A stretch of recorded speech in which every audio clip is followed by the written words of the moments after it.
47. The sun was up and Stanley's heart was still beating. There were 8 lizards in the hole with him. Each one had exactly 11 yellow spots. The warden had dark circles under her eyes from lack of sleep and lines across her forehead and face which seemed exaggerated in the stark morning light. Her skin looked blotchy. "Satan," said Zero. Stanley looked at him, unsure if Zero had even spoken or if he'd just imagined it. "Why don't you go and see if you can take the suitcase from Zero?" suggested the warden. "Yeah, right," said Mr. Sir. "The lizards obviously aren't hungry," said the warden. "Then you go get the suitcase," said Mr. Sir. They waited. "Say-tan-lee," said Zero. Sometime later, Stanley saw a tarantula crawl across the dirt not too far from his hole. He'd never seen a tarantula before, but there was no doubt what it was. He was momentarily fascinated by it as its big hairy body moved slowly and steadily along. "Look, a tarantula," said Mr. Sir, also fascinated. "I've never seen one," said the warden, "except in—" Stanley suddenly felt a sharp sting on the side of his neck. The lizard hadn't bitten him, however. It was merely pushing off. It leapt off Stanley's neck and pounced on the tarantula. The last Stanley saw of it was one hairy leg sticking out of the lizard's mouth. "Not hungry, hey?" said Mr. Sir. Stanley tried to return to the snow, but it was harder to get there when the sun was up. As the sun rose, the lizards moved lower into the hole, keeping mainly in the shade. They were no longer on his head or shoulders, but had moved down to his stomach, legs and feet. He couldn't see any lizards on Zero, but believed there were 2 between Zero's knees, shaded from the sun by the suitcase. "How are you doing?" Stanley asked quietly. He didn't whisper, but his voice was raspy and dry. "My legs are numb," said Zero. "I'm going to try and climb out of the hole," said Stanley. As he tried to pull himself up, using just his arms, he felt a claw dig into his ankle. He gently eased himself back down. "Is your last name your first name backwards?" Zero asked. Stanley stared at him in amazement. Had he been working on that all night? He heard the sound of cars approaching. Mr. Sir and the warden heard it as well. "You think that's them?" asked the warden. "It ain't Girl Scouts selling cookies," said Mr. Sir. He heard the cars come to a stop and the doors open and shut. A little while later he saw Mr. Pandansky and 2 strangers coming across the lake. One was a tall man in a business suit and a cowboy hat. The other was a short woman holding a briefcase. The woman had to take 3 steps for every 2 taken by the man. "Stanley Yelnats," she called, moving out ahead of the others. "I suggest you don't come any closer," said Mr. Sir. "You can't stop me," she snapped. Then she took a second glance at him, wearing pyjama pants and nothing else. "We'll get you out of there, Stanley," she said. "Don't you worry." She appeared to be Hispanic, with straight black hair and dark eyes. She spoke with a little bit of a Mexican accent, trilling her R's. "What in tarnation?" the man exclaimed, as he came up behind her. She turned on him. "I'm telling you right now, if any harm comes to him, we will be filing charges against you, Miss Walker, and Camp Green Lake, but the entire state of Texas as well. Child abuse, false imprisonment, torture." The man was more than a head taller than she was, and was able to look directly over her as he spoke to the warden. "How long have they been in here?" "All night, as you can see by the way we're dressed. They snuck into my cabin whilst I was asleep and stole my suitcase. I chased after them and they ran out here and fell into the lizard's nest. I don't know what they were thinking." "That's not true," Stanley said. "Stanley, as your attorney, I advise you not to say anything," said the woman, "until you and I have had a chance to talk in private." Stanley wondered why the warden lied about the suitcase. He wondered who it legally belonged to. That was one thing he wanted to ask his lawyer, if she really was his lawyer. "It's a miracle that they're still alive," said the tall man. Yeah, it is, said Warden agreed, with a trace of disappointment in her voice. And they'd better come out of this alive, said Stanley's lawyer. This wouldn't have happened if you released them to me yesterday. It wouldn't have happened if he wasn't a thief, said the warden. I told him he would be set free today, and I guess he decided he'd try and take some of my valuables with him. He's been delirious for the last week. Why didn't you release him when she came to see you yesterday? Said the tall man. She didn't have proper authorization, said the warden. I had a court order. It was not authenticated, said the warden. Authenticated? It was signed by the judge who sentenced him. Well, I needed authentication from the Attorney General, said the warden. How do I know it's legitimate? The boys in my custody have proven themselves dangerous to society. Am I just supposed to turn them loose anytime someone hands me a piece of paper? Yes, said the woman, if it's a court order. Stanley has been hospitalized for the last few days, the warden explained. He's been suffering from hallucination and delirium, ranting and raving. He was in no condition to leave. The fact that he was trying to steal from me on the day before his release proves... Stanley tried to climb out of his hole, using mostly his arms as not to disturb the lizards too much. As he pulled himself upwards, the lizards moved downward, keeping out of the sun's direct rays. He swung his legs up and over, and the last of the lizards hopped off. Thank God! Exclaimed the warden. She started towards him, then stopped. A lizard crawled out of his pocket and down his leg. Stanley was overcome by a rush of dizziness and almost fell over. He steadied himself, then reached down, took hold of Zero's arm and helped him slowly to his feet. Zero still held the suitcase. The lizards, which had been hiding under it, scurried quickly into the hole. Stanley and Zero staggered away. The warden rushed to them. She hugged Zero. Thank God you're alive, she said as she tried to take the suitcase from him. He jerked it free. It belongs to Stanley, he said. Don't cause any more trouble, the warden warned. You stole it from my cabin and you've been caught red-handed. If I press charges, Stanley might have to return to prison. Now, I'm willing, in view of these circumstances, to... It's got his name on it, said Zero. Stanley's lawyer pushed past the tall man to have a look. See? Zero showed her. Stanley Yelnats. Stanley looked too. There, in big black letters, was Stanley Yelnats. The tall man looked over the heads of the others at the name on the suitcase. You say he stole it from your cabin? The warden stared at it in disbelief. It's impossible. She couldn't even say it. Chapter 48. They slowly walked back to camp. The tall man was the Texas Attorney General, the chief law enforcement officer for the state. Stanley's lawyer was called Miss Marengo. Stanley held the suitcase. He was so tired he couldn't think straight. He felt as if he was walking in a dream, not able to quite comprehend what was going on around him. They stopped in front of the camp office. Mr. Sir went inside to get Stanley's belongings. The Attorney General told Mr. Pendanski to get the boys something to drink and eat. The warden seemed as dazed as Stanley. You can't even read, she said to Zero. Zero said nothing. Miss Marengo put a hand on Stanley's shoulder and told him to hang in there.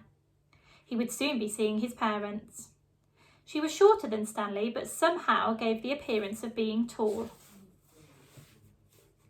Mr. Pendanski returned with 2 cartons of orange juice and 2 bagels. Stanley drank the juice, but didn't feel like eating anything. Wait, said the warden. I didn't say they stole the suitcase. It's his suitcase, obviously, but he put my things from the cabin inside it. That isn't what you said to us earlier, said Miss Marengo. What's in the suitcase? The warden asked Stanley. Tell us what's in it, then we'll open it and see. Stanley didn't know what to do. Stanley, as your lawyer, I advise you not to open your suitcase, said Miss Marengo. He has to open it, said the warden. I have the right to check the personal property of any of the detainees. How do I know there isn't any drugs or weapons in there? He stole a car too. I've got witnesses. She was nearly hysterical. He's no longer under your jurisdiction, said Stanley's lawyer. He hasn't been officially released, said the warden. Open the suitcase, Stanley. Do not open it, said Stanley's lawyer. Stanley did nothing. Mr. Sir returned from the office with Stanley's backpack and clothes. The Attorney General handed Miss Marengo a sheet of paper.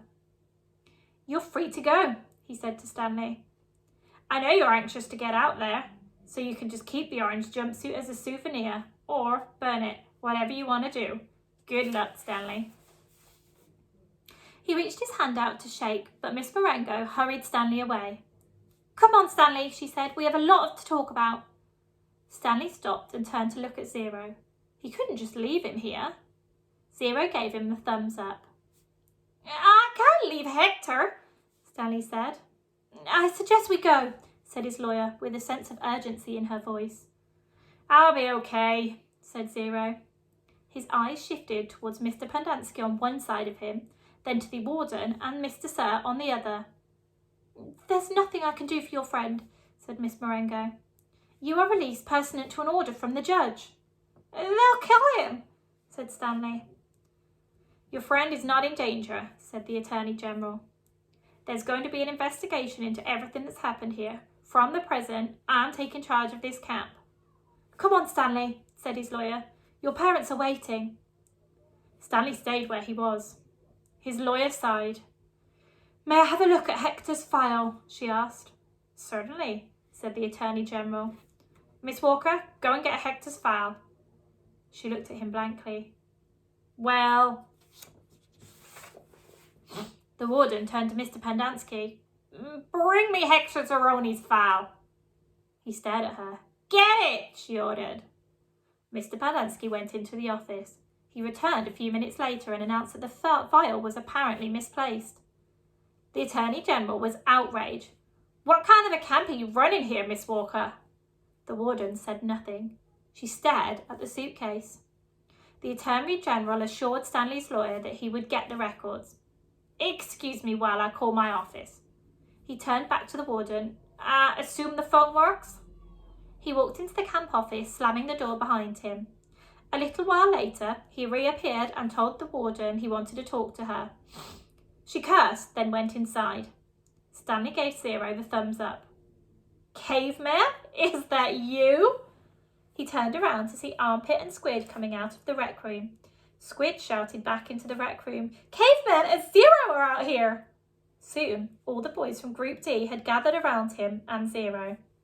Good to see you, man, Armpit said, shaking his hand. We thought you were buzzard food. Stanley's being released today, Mr. Pendanski said. Way to go, said Magnet, hitting him on the shoulder. And you didn't even have to step on a rattlesnake, said Squid. Even Zigzag shook Stanley's hand. Sorry about, It's cool, said Stanley. We had to lift the truck out of the hole, Zigzag told him. It took everybody in C, D, and E. We picked it right up. It was really cool, said Twitch. X-Ray was the only one who didn't come over. Stanley saw him hang back behind the others at a moment, then returned to the rec room. Guess what? Said Magnet, glancing over at Mr. Pendanski. Mum says we don't have to dig any more holes.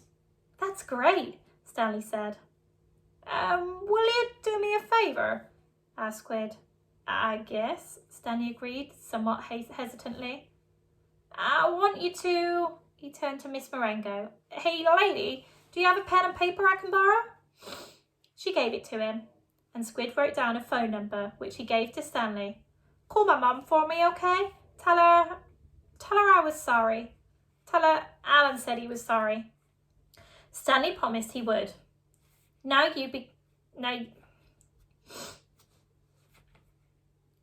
Stanley promised he would. Now you be careful out in that real world, said Armpit. Not everybody's as nice as us. Stanley smiled. The boys departed when the warden came out of the office. The Attorney General was right behind her. My office is having some difficulty locating Hector Zeroni's records, said the Attorney General. So you claim no authority over him? Asked Miss Marengo. I didn't say that. He's in the computer. We just can't access his records. It's like they've fallen into a hole in cyberspace. A hole in cyberspace? Miss Marengo repeated. How interesting.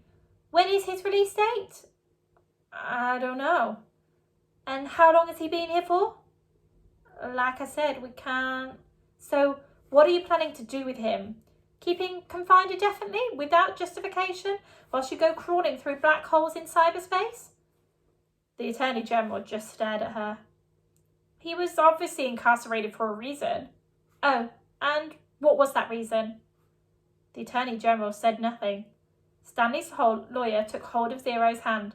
Come on, Hector, you're coming with us. Chapter 49. There never used to be any yellow-spotted lizards in the town of Green Lake. They didn't come to the area until the lake had dried up, but the townsfolk had heard of the red-eyed monsters living in the desert hills. One afternoon, Sam, the Onion Man, and his donkey, Mary Lou, were returning to his boat, which was anchored just a little offshore. It was late in November, and the peach trees had lost most of their leaves. Sam! Someone called. He turned around to see 3 men running after him, waving their hats. He waited. Afternoon, Walter, Bo, Jessie, he greeted them as they walked up, catching their breath. Glad we caught you, said Bo. We're going rattlesnake hunting in the morning. We wanted to get some of your lizard juice, said Walter. I ain't scared of no rattlesnake, said Jessie, but I don't want to come across one of those red-eyed monsters. I seen one once, and that was enough. I knew about the red eyes, of course. I hadn't heard about the big black teeth. It's the white tongues that get me, said Bo. Sam gave each of the men 2 bottles of pure onion juice. He told them to drink 1 bottle before they go to bed that night, then half a bottle in the morning, and then half a bottle around lunchtime. You're sure this stuff works? Asked Walter. I'll tell you what, said Sam. If it doesn't, you can come back next week and I'll give you your money back. Walter looked around unsure as Bo and Jessie laughed. Then Sam laughed too. Even Mary Lou let out a rare hee-haw. Just remember, Sam told the men before they left, it's very important you drink a bottle tonight. You gotta get it into your bloodstream. The lizards don't like onion blood. Stanley and Zero sat in the back seat of Miss Marengo's BMW. The suitcase lay between them. It was locked, and they decided they'd let Stanley's father try and open it in his workshop. You don't know what's in it, do you? She asked. No, said Stanley. I didn't think so. The air conditioning was on, but they drove with the windows open as well because, no offence, you boys smell really bad. Miss Marengo explained that she was a patent attorney. I'm helping your father with a new product he's invented. He happened to mention your situation, so I did a little investigating. Clyde Livingston's sneakers were stolen sometime before 3:15. I found a young man, Derek Dunn, who said that at 3:20 you were in the bathroom fishing your notebook out of the toilet. 2 girls remembered seeing you come out of the boys' restroom, carrying a wet notebook. Stanley felt his ears redden. Even after everything he'd been through, the memory still caused him to feel shame. So you couldn't have stolen them, said Miss Marengo. He didn't, I did, said Zero. You did what? Asked Miss Marengo. I stole the sneakers. The lawyer actually turned around whilst driving and looked at him. I didn't hear that, she said, and I advise you to make sure I don't hear it again. What did my father invent? Stanley asked. Did he find a way to recycle sneakers? No, he's still working on that, explained Miss Marengo. But he's invented a product that eliminates foot odour. Here, I've got a sample in my briefcase. I wish I had more. You 2 could bathe in it. She opened her briefcase with one hand and passed a small bottle to Stanley. It had a fresh and somewhat spicy smell. He handed it to Zero. What's it called? Stanley asked. We haven't come up with a name yet, said Miss Marengo. It smells familiar, said Zero. Peaches, right? Asked Miss Marengo. That's what everyone says. A short while later, both boys fell asleep. Behind them, the sky had turned dark, and for the first time in over 100 years, a drop of rain fell into the empty lake. Part 3, Filling in the Holes. Chapter 50. Stanley's mother insists that there never was a curse. She even doubts whether Stanley's great-great-grandfather really stole a pig. The reader might find it interesting, however, that Stanley's father invented his cure for foot odour the day after great-great-grandson of Elmer Yelnats carried the great-great-great-grandson of Madame Zeroni up the mountain. The Attorney General closed Camp Green Lake. Miss Walker, who was in desperate need of money, had to sell the land which had been in her family for generations. It was bought by a national organisation dedicated to the well-being of young girls. In a few years, Camp Green Lake will become a Girl Scout camp. This is pretty much the end of the story. The reader probably still has some questions, but unfortunately, from here on in, the answers tend to be long and tedious. While Mrs. Bell, Stanley's former maths teacher, might want to know the percent change in Stanley's weight, the reader probably cares more about the change in Stanley's character and self-confidence. But those changes are subtle and hard to measure. There is no simple answer. Even the contents of the suitcase turned out to be somewhat tedious. Stanley's father pried it open in his workshop, and at first everybody gasped at the sparkling jewels. Stanley thought he and Hector had become millionaires, but the jewels were of poor quality, worth no more than $20,000. Underneath the jewels was a stack of papers that had once belonged to the first Stanley Yelnats. They consisted of stock certificates, deeds of trust, and promissory notes. They were hard to read and even more difficult to understand. Miss Marengo's law firm spent more than 2 months going through all of the papers. They turned out to be a lot more valuable than the jewels. After legal fees and taxes, Stanley and Zero each received less than $1 million, but not a lot less. It was enough for Stanley to buy his family a new house with a laboratory in the basement and for Hector to hire a team of private investigators. But it would be boring to go through all of the tedious details of all of the changes in their lives. Instead, the reader will be presented with one last scene, which took place almost a year and a half after Stanley and Hector left Camp Green Lake. You will have to fill in the holes yourself. There was a small party at the Yelnats' house. Except for Stanley and Hector, everyone there was an adult. All kinds of snacks and drinks were set out on the counter, including caviar, champagne, and all the fixings to make ice cream sundaes. The Super Bowl was on television, but nobody was really watching. "It should be coming on at the next break," Miss Marengo announced. A timeout was called in the football game, and a commercial came on the screen. Everyone stopped talking and watched. The commercial showed a baseball game. Amid a cloud of dust, Clive Livingston slid into home plate as the catcher caught the ball and tried to tag him out. "Safe!" shouted the umpire as he signalled with his arms. The people at Stanley's house cheered as if the run really counted. Clive Livingston got up and dusted the dirt off his uniform. As he made his way back to the dugout, he spoke to the camera. "Hi, I'm Clive Livingston, but everyone around here calls me Sweet Feet." "Way to go, Sweet Feet," said another baseball player, slapping his hand.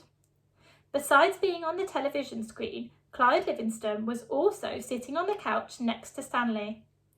"But my feet weren't always sweet," the television Clive Livingston said as he sat down on the dugout bench. "They used to smell so bad that nobody would sit near me in the dugout." "They really did stink," said the woman sitting on the couch the other side of Clyde. She held her nose with one hand and fanned the air with the other. Clyde shushed her. "Then a teammate told me about sploosh," said the television Clyde.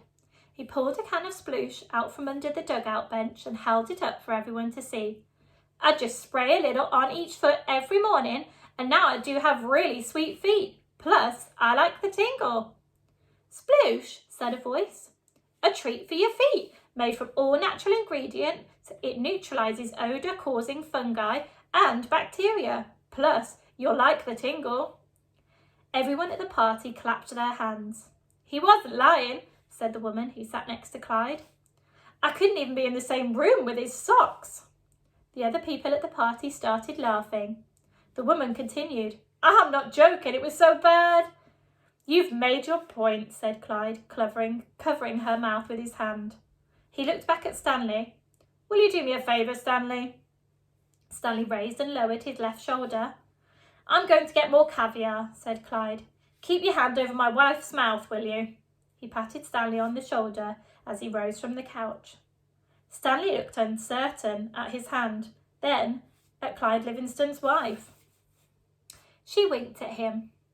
He felt himself blush and turned away towards Hector, who was sitting on the floor in front of an overstuffed chair.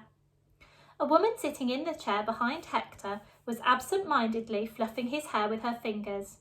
She wasn't very old, but her skin had a weathered look to it, almost like leather.